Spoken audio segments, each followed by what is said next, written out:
having a super day. We are going to look at some balance exercises today. These are particularly targeted at the more elderly members of our community. Often you'll find this demographic shy away from challenging their balance system for fear of falling, but that's exactly why they need to be doing some exercises of a balanced nature. But we do need to make sure they're safe and appropriate. So really take your time with these, make sure you feel you're safe to do them. If you're not sure, don't try them until you've spoken to me or your healthcare professional, okay? So that's really, really important. We're going to begin with some that need a chair, okay? Now, most of the time, what we'll see is when elderly people with old nature, go sit down, they'll really load their arms and lower themselves down, and then the same to get back up. But this is actually a great space and place to build some leg strength and some stability. So this is a little series, and you might want to do 3, 2, 6 of each, and work up according to your abilities. If you've got a lower chair, you're a taller person, or you're a bit unsure on your legs, you can absolutely put some cushions on the chair so you haven't got as far to go down. The other thing to say is if you are petite like me, make sure as you go in and out of this exercise, 2 feet are on the floor. So if I sit all the way back in this chair, I've got ground clearance. It's going to make this exercise quite hard for me. So I want to bring myself a little bit forward so my feet are on the floor, and then we'll do the exercise from there. Now you can start standing, you can start sitting, but because I'm sat down, we're going to start sat down, okay? Now, option 1 with this, 2 hands on, and then bring yourself up. And I'm going to go 1, 2, 3, and then I'm going to go and sit down for 1, 2, 3. And as I said earlier, 3 to 6 of those. If you then think, okay, I'm all right with those, take an arm away, fold it across your chest, still have one arm for support, and then up you go. 1, 2, 3, and then down you go again. And then you might want to try the other arm.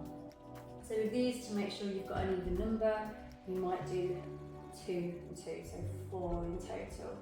Still with your 3 second in between. And then option 3 with this is no arms, sit to stand. 1, 2, 3, and then back down. 1, 2, 3.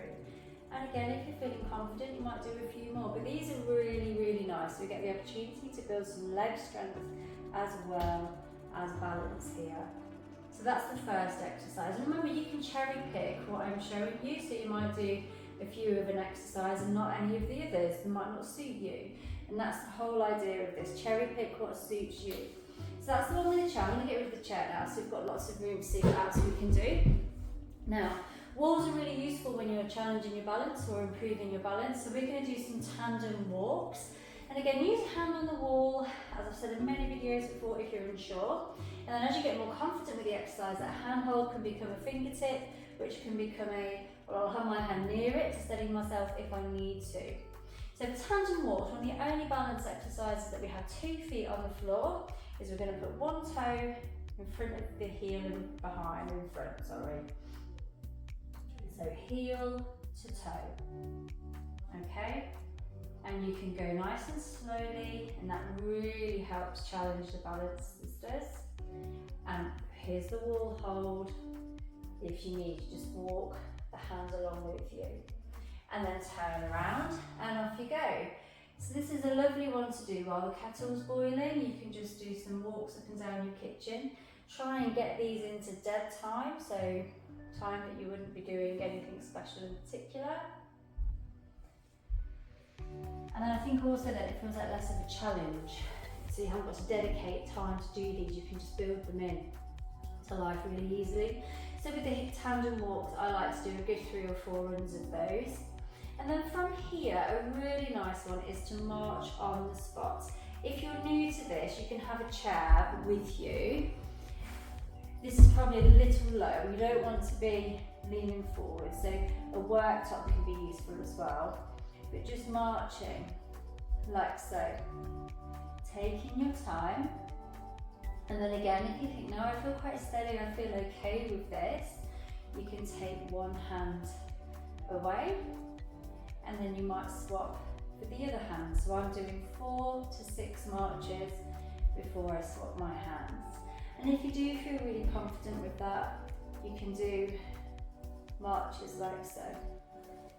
can put a hold in if you want, 2 to 3 seconds, but that's only if you are really confident with your balance. And a good 30 seconds to a minute of those is really nice. It's a little bit of cardiovascular as well. But remember, stick within your ability. The last exercise I'm going to show you is the hip clock. Now again, you can have a wall for contact here as well. Now the hip clock is really good for hip mobility. Now the idea is in the name here. Imagine you're stood in a clock face. Now I'm going to take my outer hip anti-clockwise so you can see what we're doing. I will have a hand hold for now, and again you can take it to a fingertip, but you can take the hand away, and we're going to point to 12 o'clock, 11 o'clock, 10 o'clock, 9, 8, 7, 6, and then back round that clock face. And I might do 3 on each hip. So obviously turning around to do the O1. You get the idea.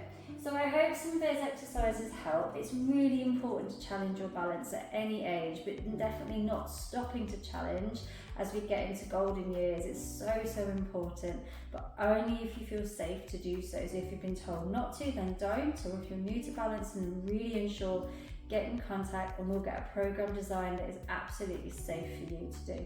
I hope that helps, and have a lovely day. Take care.